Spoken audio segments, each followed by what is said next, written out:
அழகே உன்னை காணாமல் அன்னம் தண்ணீர் தொடமாட்டேன்.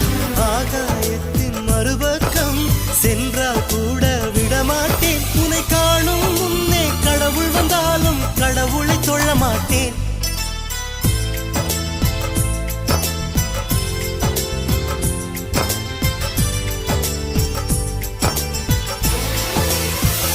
எங்கோ ஓர் சாலை வளைவில் உன் பிம்பம் தொலைந்ததடி, அங்கேயே நின்